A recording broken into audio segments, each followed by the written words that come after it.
The moment Karen, the smug HOA president, who had fined me $12,000 for unapproved windows, slid a $75,000 check across the table, I knew this was more than just payback. This was justice served with interest. But let's rewind 5 years, because this fight didn't start with money. It started with a window. It was a crisp autumn morning at my lake cabin. I'd just poured myself a mug of coffee and was enjoying the stillness when my mailbox clanged shut. Inside was a thick white envelope with the HOAS logo in bold red letters. Important. Immediate attention required. I opened it, expecting some generic maintenance notice. Instead, my eyes caught the number at the bottom before I read anything else. $12,000. The letter claimed my recently replaced cabin windows were non-compliant with HOA design rules and must be replaced with approved ones. If I didn't comply in 60 days, they'd add daily fines. The kicker? I had gotten those windows approved. 2 years earlier, I'd submitted the style, material, and color to the HOA's architectural committee. I still had the stamped approval form. I called Karen immediately. She answered with that queen bee tone she was famous for. "Rules change," she said.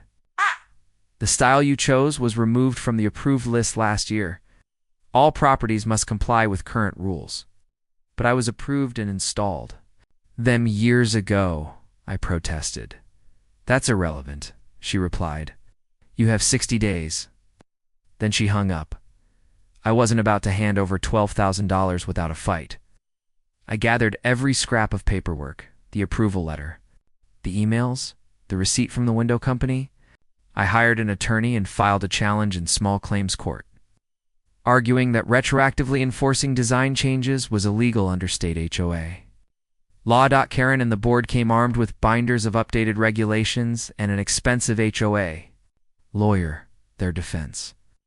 The rules clearly stated that the HOA could require retroactive compliance for aesthetic harmony. It was a flimsy argument, but the judge sided with them, pointing to a vague clause in the HOA bylaws. Case dismissed. I had no choice but to write the check. Watching Karen smirk as she took it felt like swallowing glass. I walked away furious, but not defeated. Most people would have let it go. But I'm stubborn, and I don't like being robbed. Over the next year, I started attending HOA meetings, not as a troublemaker, but as a concerned resident. I kept my head down, listened, and took notes. I also began looking into public records.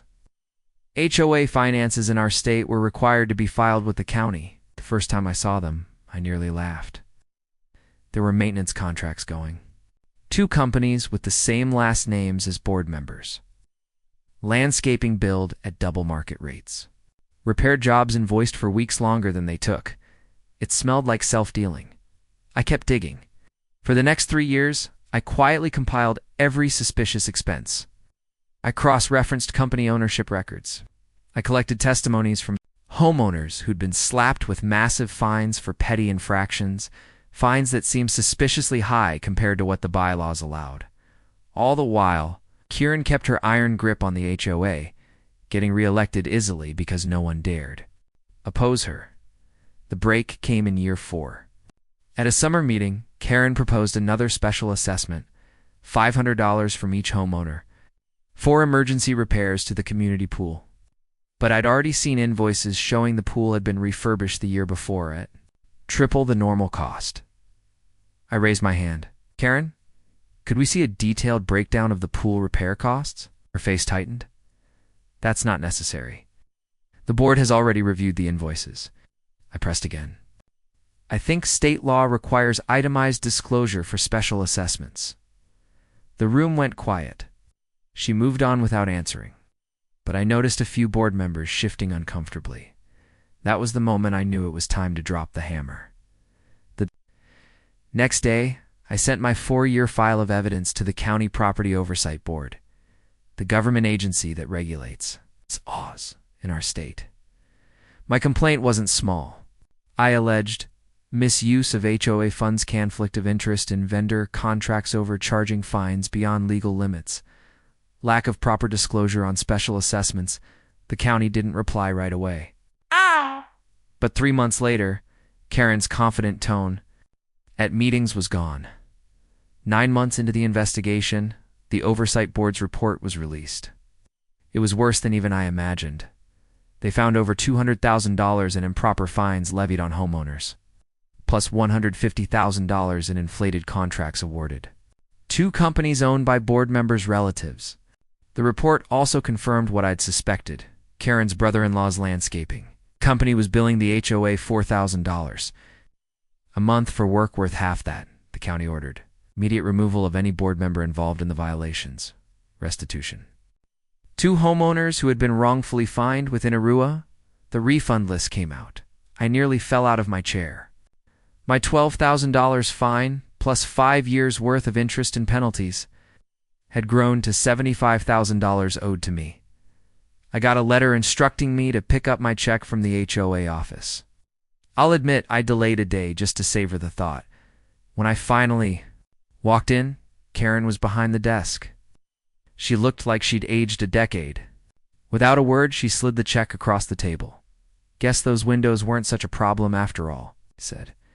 She didn't respond, just stared at the desk. I knew why. Part of the settlement barred her from holding any HOA position. For the next 5 years, the new board was elected within 2 months. They lowered fees, cut unnecessary contracts, and even thanked me privately for taking out the trash. I used part of that $75,000 to finish renovating the cabin, yes, with the same windows that had started this mess. The rest? Well, let's just say I treated myself to a new fishing boat. Neighbors still stop me to tell me how much better things are now. Karen, on the other hand, keeps her head down. She still lives in the neighborhood, but she can't do a thing about my property or my windows. This fight took 5 years, cost me more than I expected, and tested my patience like nothing else. But in the end, it proved something important. HOAs count on homeowners to roll over. If you know your rights, keep your receipts, and play the long game, you can win, and sometimes you can win big. So, to anyone dealing with a petty, power-hungry HOA board, document everything.